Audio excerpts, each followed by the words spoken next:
അങ്ങേര് ഒരു കാലകാലങ്ങളായിട്ട് ഒരു കോൺഗ്രസ്സുകാരനാണ്. ഒരു കോൺഗ്രസ് സംസ്കാരമല്ലേ, ഒരു കഴിവുള്ള ഒരു പ്രതിഭല്ലേ. ആളെ കുറിച്ച് എന്ത് കുറ്റം പറയാവുന്നു? ആള് നല്ല ഭൂരിപക്ഷത്തിരിക്കും. ജനങ്ങളുടെ ഹൃദയങ്ങളിൽ ആഴ്ന്നിറങ്ങി അവർക്ക് വേണ്ടി പ്രവർത്തിക്കുന്ന ഒരു വ്യക്തിയാണ് എന്നാണ് ഞങ്ങൾക്ക് തോന്നുന്നത്. അതുണ്ടാവും. അത് നിങ്ങൾക്ക് ഇലക്ഷൻ റിസൾട്ട് അറിയാൻ പറ്റും. ഇപ്പോൾ നിലമ്പൂരിൽ ഇപ്പോൾ തെരഞ്ഞെടുപ്പ് എന്ന് പറയുന്നത് ഒരു കഠിനമായിട്ടുള്ള ചൂടോട് കൂടി പോയിക്കൊണ്ടിരിക്കുകയാണ്. ആണോ? എങ്ങനെയാണ്? ഷൗക്കത്തിക്കാണോ അല്ലെങ്കിൽ ആരായിരിക്കും ഇതിൽ ഒരു പ്രതീക്ഷ വയ്ക്കുന്നത്? ഒരു 25,000 വോട്ടിന് കൂടുതൽ ഷൗക്കത്ത് ജയിക്കും. അതിൽ യാതൊരു തർക്കമില്ല. ഏറ്റവും കുറവാണ് പറഞ്ഞത് 25,000. ഷൗക്കത്ത് ജയിക്കും, തർക്കമില്ല. ഇവിടെ ഷൗക്കത്ത് ജയിക്കും. കാരണം ഇവിടുത്തെ ഗവൺമെൻറ്റിൻ്റെ കാര്യങ്ങൾ നിങ്ങൾക്ക് അറിഞ്ഞൂടെ? ഇവിടെ ആർക്കെങ്കിലും എന്തെങ്കിലും ഉപകാരമുണ്ടോ? ആ മാവേലി ചോറും ഇതൊക്കെ എലിയും പൂച്ചും ചത്തെടുക്കല്ല അതിനകത്ത്. അതുമാതിരി ഇവിടെ ആർക്ക് ജോലി? നിങ്ങളൊക്കെ പഠിച്ചവരല്ലേ? നിങ്ങൾക്ക് വല്ല ജോലി PSC എല്ലാവർക്കും നിയമനം കൊടുക്കണ്ടോ? ഒക്കെ പിൻവാതിലിൽ കൂടെ ടെമ്പററി കൊടുക്കല്ലേ?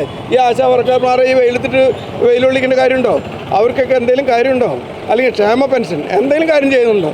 ഇതൊക്കെ ചെയ്ത് ആഡംബരത്തിന് വേണ്ടി കാശ് ചെലവാക്കാന്നല്ലാണ്ട് എന്തെങ്കിലും കാര്യം ചെയ്യുന്നുണ്ടോ? അത് ജനങ്ങൾ ഇവിടെ വോട്ട് ചെയ്ത് കാണിക്കും. അതുണ്ടാവും. അതിലൊരു മാറ്റം ഉണ്ടാവില്ല. ആര്യാടൻ ഷൗക്കത്ത് ജയിക്കും അമ്പരിച്ച ഭൂരിപക്ഷത്തോടെ. ഇപ്പോൾ നിലമ്പൂരിൽ ആര്യാടൻ ഷൗക്കത്ത് എന്ന് പറയുമ്പോൾ വ്യക്തിപരമായിട്ട് ചേട്ടൻ എന്താണ് തോന്നുന്നത്? വ്യക്തിപരമായി നല്ലൊരു വ്യക്തിയല്ലേ. ആളെക്കുറിച്ച് എന്താ ഒരു ദൂഷ്യം പറയാവുന്നത്? ഇപ്പോൾ അൻവർ എടുത്ത തീരുമാനം തികച്ചും മണ്ടത്തരമായി പോയി എന്നുള്ള രീതിക്ക് പറയാൻ പറ്റുമോ? അല്ല, അത് ആളുടെ ഇഷ്ടമാണ്. അല്ല, വ്യക്തിപരമായിട്ട് UDF-നോട് കാണിക്കുന്ന ഒരു സംഭവം ഉണ്ടല്ലോ.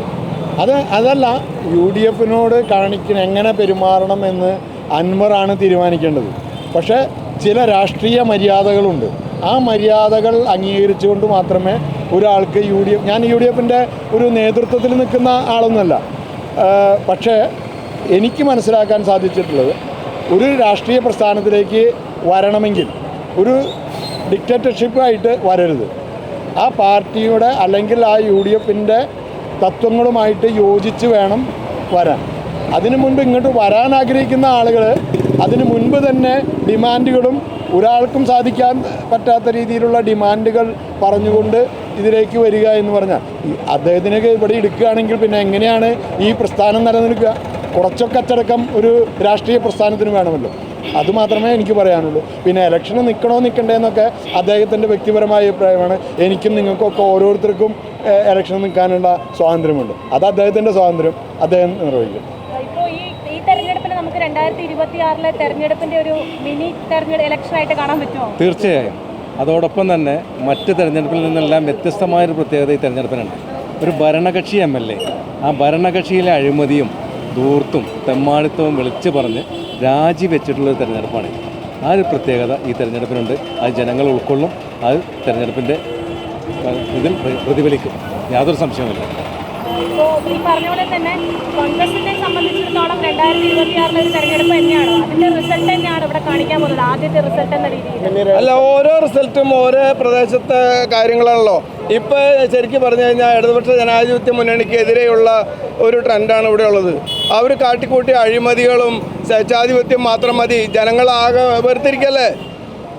പിണറായി തെറി പറഞ്ഞുകൊണ്ട് നടക്കല്ലേ, അല്ലാണ്ട് വേറെ എന്തെങ്കിലും കാര്യം ചെയ്യണ്ടോ? അപ്പോൾ അതിൻ്റെ ആരാലും ബുദ്ധിമുട്ടാത്തത്? നിങ്ങളും ബുദ്ധിമുട്ടിയിട്ടുണ്ടാവും, നിങ്ങളും പഠിച്ചിട്ടുണ്ടാവും, നിങ്ങൾക്ക് ജോലി കിട്ടിയില്ല.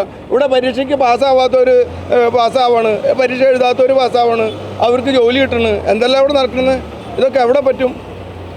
ആ കോഴക്കേസും ഓരോ കേസും പിണറായിയുടെ കേസും ലാവ്ലിൻ കേസും ഇതൊക്കെ നീട്ടി വലിച്ച് റബ്ബർ ബാൻഡ് പോലെ വലിച്ച് നീട്ടിപ്പോവല്ലേ?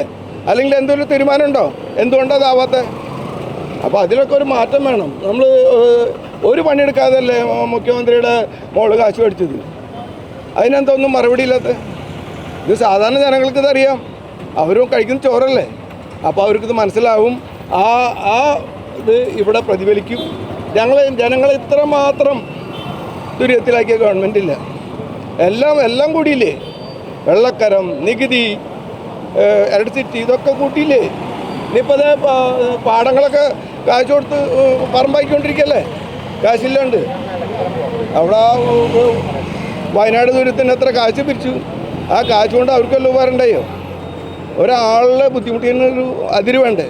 അപ്പോൾ അതിനൊരു മാറ്റം വേണം. ആ മാറ്റം അവിടെ പ്രതിഫലിക്കും. ഇപ്പോൾ CPM-നെതിരെയുള്ള ഒരു കനത്ത തിരിച്ചടി തന്നെയായിരിക്കും നിലമ്പൂരിലെ ജനങ്ങൾ കൊടുക്കാൻ. ഒരു സംശയവുമില്ല.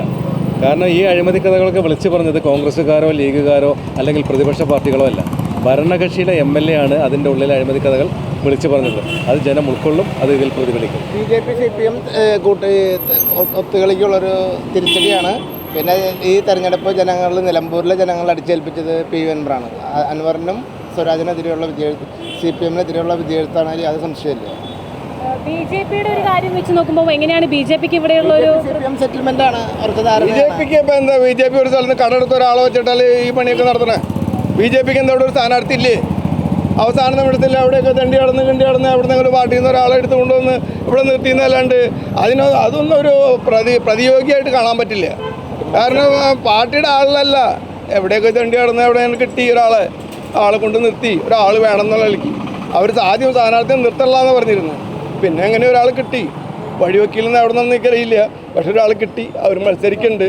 അതൊന്നും ഒരു കോൺഗ്രസിനെ സംബന്ധിച്ചോളം ഒരു പ്രതിയോഗിയല്ല, അതുറപ്പാണ്.